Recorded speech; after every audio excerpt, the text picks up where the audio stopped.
Hello. Very good morning, children. Welcome to the class SST class 7th. How are you, children? Are you fine? Okay. Are you learning? Your PA2 exams are also continue. And today I am taking the topic growing up as a boy and girls. Political Science lesson 4. In this lesson, children, we are going to learn about the growing up as a boy and girls. Being a boy or a girl is a important part of one's identity. यानी boys और girls के बारे में इस lesson में पढ़ने वाले हैं. तो सबसे इम्पॉर्टेंट है हमारी आइडेंटिफाई ऑफ बॉयज़ और गर्ल्स की. तो सोसाइटी में when we grow up and in teachers what kind of behaviour is acceptable for boys and girls. कि अगर सोसाइटी में जैसे हम बड़े होते हैं तो हमें सोसाइटी क्या पढ़ाती है, क्या what does we get from the society, what kind of behaviour we are getting from the society. Understand. That is for boys and girls. उनका नज़रिया क्या है गर्ल्स के लेके, उनका नज़रिया क्या है बॉयज़ को लेके. Okay. What boys and girl can और कैनॉट डू. तो in society we are learning and many things that as a boy how what can a girl can do and what can boy can do. कैसे boy क्या कर सकता है, यहाँ girl क्या कर सकती है. We often grow up and thinking that these things are exactly somewhere everywhere. But do all the society look at boys and girls in the same way? कि सोसाइटी में सब लोग क्या बॉयज़ और गर्ल्स को इक्वल समझते हैं कि बॉयज़ ये काम कर सकते हैं गर्ल्स नहीं कर सकती हैं, ऐसा वो सोचते हैं.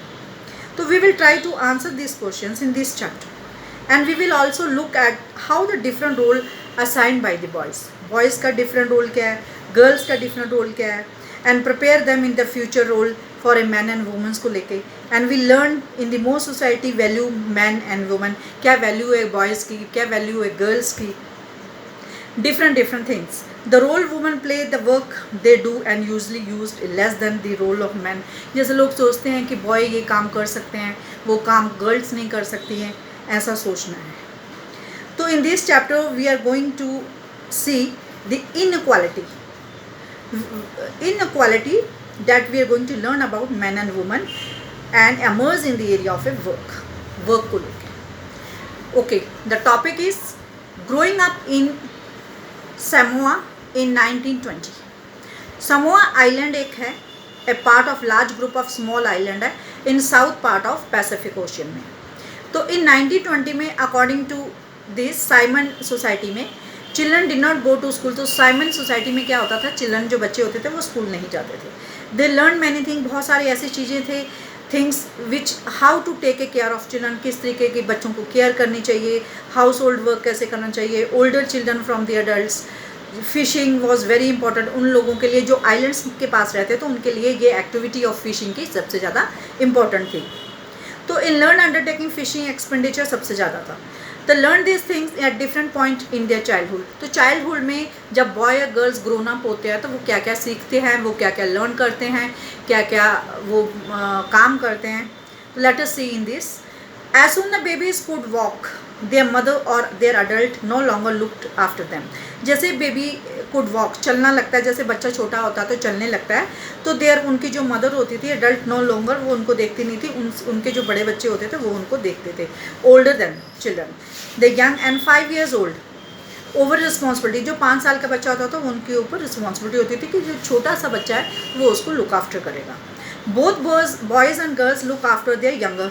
तो जो बड़े बच्चे होते थे वो जैसे बड़े बहन भाई हैं तो they have to look their small brother and sister. Understand?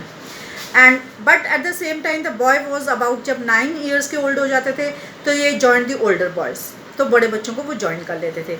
Learning outdoor job, बाहर की काम करना, जैसे फिशिंग करना, प्लांटिंग करना, coconuts. Girls had to continue looking after a small children. तो गर्ल्स जो होती थी वो छोटे बच्चों को लुक आफ्टर करती थी टिल दे वे टीनेजर, जब तक वो 12, 13 या 14 साल के नहीं हो जाते थे. But they become a teenager. जब वो टीनेजर में आ जाते थे दे had a much more freedom. तो उनको फ्रीडम और आज़ादी हो जाती थी. तो कैसी आज़ादी थी? After the age of 14 the girls also went to fishing, तो गर्ल्स भी फिशिंग के लिए जाती थी क्योंकि उनके आइलैंड में पैसिफिक ओशन में क्या होता है, तो वहाँ पर आइलैंड जो साइमन आइलैंड था, part of a large group of A small island in the south part of Pacific ocean में, तो वो वहाँ पे फिशिंग ज़्यादा होती थी। लोग वहाँ पे फिशिंग यानी मछली पकड़ना और ये सबसे ज़्यादा काम था उनका। But once he become a teenager they had a more much freedom, then they worked in the plantation, how to weaver the basket, किस तरह बास्केट बनानी है, किस तरह इस टाइप के काम वो लोग करते थे। कुकिंग का काम करते थे, एंड स्पेशल कुकिंग हाउसेज में where boys were suppose to most of the work while girl help the their preparations, जैसे उनकी मदद करना girls use to help them. तो growing up the male in Madhya Pradesh in 1960 में, the following adopt to the coconut from the account of the experience being a small town, एक small town है मध्य प्रदेश में इन 1960 में। 6th ऑनवर्ड्स जो boys and girls होते थे went to separate school, तो वहाँ पे क्या रिवाज था कि बॉयज़ और गर्ल्स जो थे वो अलग अलग स्कूलों में जाते थे, बॉयज़ अलग स्कूल में जाते थे, गर्ल्स अलग स्कूल में जाते थे, they used to go a different schools. The girls school was designed very differently from the, तो गर्ल्स का स्कूल जो था एंड बॉयज़ का स्कूल था वो क्वाइटली डिफरेंट था। It was design differently, they had A central courtyard and played total circulations, and for the boys their schools also very different from the girls, girls से बहुत different होता था। Then safely from the outside the world, the boys school had no much courtyard and playground, जो boys का school होता था उसमें ज़्यादा प्लेग्राउंड नहीं होता था, बहुत बड़ा प्लेग्राउंड नहीं होता था, वॉज जस्ट बिग स्पेस होता था, एक बड़ा सा स्पेस होता था स्कूल में। तो एवरी इवनिंग तो वहाँ पे क्या था, स्कूल वॉज जब ओवर हो जाता था, boys watch the hundreds of the school girls crowded, जब भीड़ इकट्ठी हो जाती थी, गर्ल्स स्कूल से निकलते थे तो बॉयज़ का क्या काम होता था, वो खड़े हो जाते थे, गर्ल्स को लुक करते थे, उनको देखते रहते थे।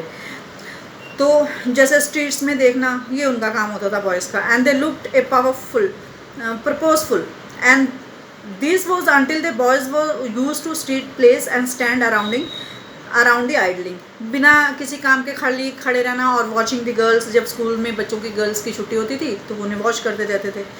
तो द गर्ल्स वे ऑलवेज वेंट, जो गर्ल्स होती थी वो उनका क्या हिसाब किताब होता था, they use to go straight, जैसे छुट्टी होती है the girls use to go straight to their home. They carried the fears, क्योंकि वो बॉयज़ उन्हें देखते रहते थे, लड़कियां थोड़ी डर जाती हैं, जैसे गर्ल्स डर जाते हैं कि बॉयज़ देखते रहते हैं उन्हें, तो वो डर जाती है, सीधी अपने घर जाती थी। आफ्टर 2 एग्जाम्पल अबाउट, जो ऊपर जो 2 एग्जाम्पल दिए हैं कि उनका घर अलग होता था, उनका स्कूल्स अलग होता था, and what work girls are doing, what work boys are doing, and after the reading this 2 example के बाद वी रियलाइज, तो हमने क्या रियलाइज़ किया 2 एग्जाम्पल के बाद, हमने ये रियलाइज़ किया there are many different ways of growing up, कि बड़े होने पर गर्ल्स का ग्रोन अप एंड बॉयज़ का grown up they were different. Often think that there were only one way in which children grow. This because we are the most familiar with our, क्योंकि हम अपने experience से बहुत ज़्यादा अनुभव हैं। If we talk to the elder, अगर elder in our family में बात करें तो we will see that childhood were probably very different from ours, कि हमारे बिहेवियर से काफ़ी डिफरेंट है। तो आपके घर में क्या होता है कि boys and girls all are equal to each other, they are having equality. Okay children, and read this chapter and do their reading, and we will see you tomorrow and we will continue this chapter tomorrow. तो this chapter is related to the boys and girls, ये पूरा chapter related है boys और girls का, किस तरीके से boys को ग्रोन अप होता था, किस तरीके से गर्ल्स ग्रोन अप होती थी, what are the difference with the boys and the girls. Okay children, and see you.